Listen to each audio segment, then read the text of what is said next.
We are often taught in language learning circles to be consistent, finish what we start always, because those are the keys to reaching fluency. And in this video, we're talking about why sometimes the exact opposite is true in order to actually make more progress. Yes, I am talking about quitting your language learning goals. Quitting with intention, quitting when you are misaligned with your true purpose in your language learning is one of the most powerful, productive things that you could do in order to progress faster. Now, if you're still skeptical, let me give you a few examples out of my own learning.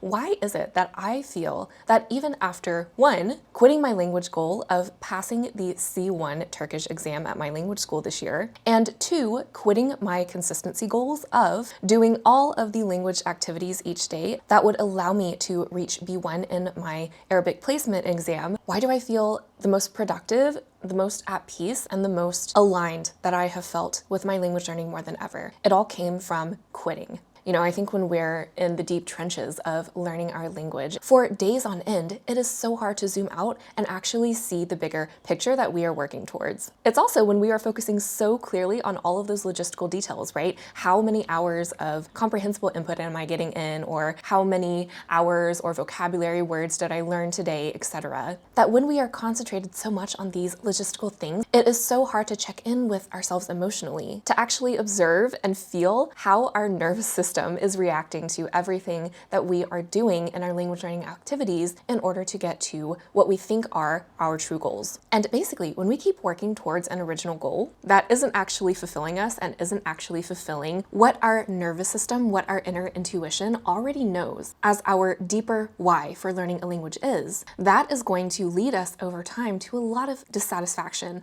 a lot of lack of clarity about what we're even doing and where we should go from here, and wasting both time and energy where we question ourselves, we question and second guess all of our decisions that have to do with language learning because our nervous system, our emotional state is already sensing, right, this misalignment, usually before our logical brain decides to zoom out and recognize that misalignment consciously. For example, say you are working on Spanish vocabulary and you're doing a lot of comprehensible input, but your greater why for learning Spanish is to connect with natives in Spain because, say, you have Spanish relatives there. And your goal in order to fulfill this greater why is to reach Spanish C1 speaking in 2 years. Yet you find that even though you're consistent every day with your activities, those same everyday activities aren't actually getting you closer to you speaking fluently. It's also hard for you to really zoom out in this example and see that you are misaligned because you're just showing up consistently every day. You see a done checklist, yet the work that you put into staying consistent every day isn't yielding the same amount of really high results that you want. So burnout can definitely be a result of your daily language activities being misaligned with actually where you want to go. But I'm going to give you another example that still leads to burnout that looks a little bit different. So if we took the same example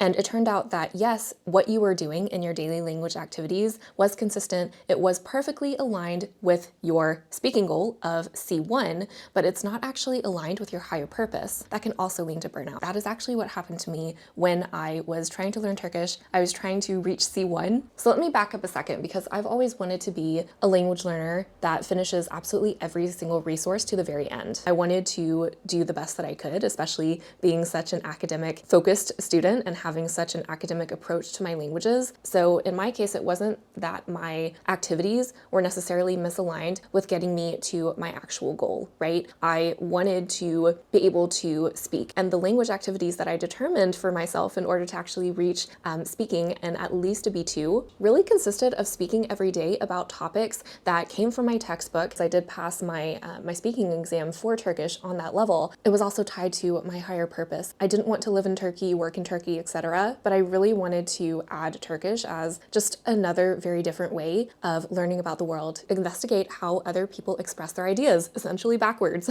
with Turkish grammar in comparison to English grammar. Well, when I went into my C1 class, because I knew that I paid for it beforehand, and even though I had already reached my original goal of B2 in speaking, that class class demanded just as much work from me as the B2 class did, but I had a lot less motivation going into it because both of my daily activities to reach C1 and pass the C1 exam in Turkish and my goal of reaching C1 in Turkish did not align with my higher purpose, which was to connect with others and not necessarily having to know about how to negotiate rental contracts or talk about the stock market. Because those two things were misaligned, I learned that I just needed to essentially stop the class, no matter how much money I had invested, and I could successfully avoid burnout and put my focus on other languages that were more aligned with fulfilling my higher purpose. And usually when I say connecting to others and really seeing how they think, I really just need a B2 level for that. And even though I had the biggest insecurity for the last 5 years, self-studying Turkish really, I thought to myself, I'm never going to reach B2. I don't believe in myself. And I think this disbelief in ourselves can also trick our ego a little bit so that when we actually have opportunities to grow past what our purpose, original deep desire for our language, even beyond that, and when we're really surrounded by the online language communities that we're inevitably following that say, oh, you know, I reached a C1, I reached a C2, how do you sound like a native, right? It's like you always want to keep on going past what you know is your deepest desire. And that was a really big struggle for me this year as I was really determining, do I really want to go and do the C1 exam? If I'm really checking in with myself emotionally, I know that it's going to cause me a lot more stress and burnout than it is worth. And that my sanity, my energy levels, my peace of mind, those are all worth way more to me than the 350 euros that I paid in order to actually do the exam. And so I dare say that writing to my teacher and saying, hey, I'm not going to take this exam, but I wish you the best, that felt so freeing, and it freed me up so much more energy and time that I could dedicate to other languages that would fill my purpose of understanding the world more deeply through languages, right? So power quitting, right? Intentional quitting. That is the key. And I'm not saying here that you should, just up and quit everything that you're doing, right? But it does take a lot of really knowing yourself as a language learner and being curious about your own internal experience in order to really know, is quitting this language learning goal going to actually get me to progress faster?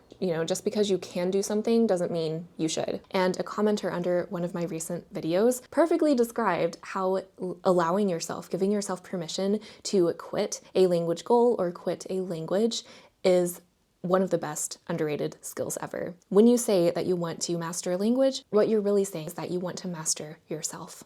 You make room for the goals and successes that are actually meant for you and more aligned with your why. The answer isn't always to give up, right? Sometimes quitting and giving up and then allowing yourself to pivot from that to what is more fulfilling in your language journey, whatever that means to you, that is the best strategy to make faster progress in your language. Stepping away and quitting something intentionally is powerful, but you have to master your mindset in order to do so. And this can be so scary to do, especially when you are used to giving language learning your all 100%, quote unquote, never giving up, which I love coaching language learners through, by the way. So if you've been really resonating with this video, book a discovery call in the comments if you want to see if we're a good fit. I will say that once you do give yourself permission to quit something and change your mind about something, it may well be that you don't automatically know what you want to replace that with. But now that you've quit something intentionally, you have a big clue as to what you don't want.